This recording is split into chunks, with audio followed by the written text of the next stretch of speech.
Hello friend, এই যে দেখো না, এখন পাঠার মাংস নিয়ে আসছে। এই যে এখন তোমার ঢেলে নিচ্ছি। ঢেলে নিয়ে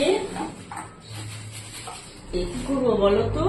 অনেক সময় জানো তো, পাঠার মাংস তো ইচ্ছে থাকে তোমার, কি জানি বলে লোম থাকে জানো, সেই লোমগুলোকে না বাঁচলে তোমার ভালো লাগে না। আমি আবার কি করবো, এখন লোমগুলোকে বাঁচবো একটা একটা করে।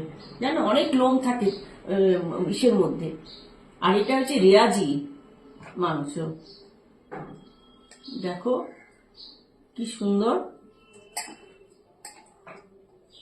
অনেক লোম থাকে জানো তো। লোম না বেছে আমি করতে পারি না। রান্নার সময় যদি পাতে লোম টোম পড়ে, সেটা আমি আর খাবো না। যার জন্য লোম আমি বেছে নিই, বেছে নিয়ে তারপরে তোমার আমি পরিষ্কার মানে ধোবো আর কি, পরিষ্কার করব।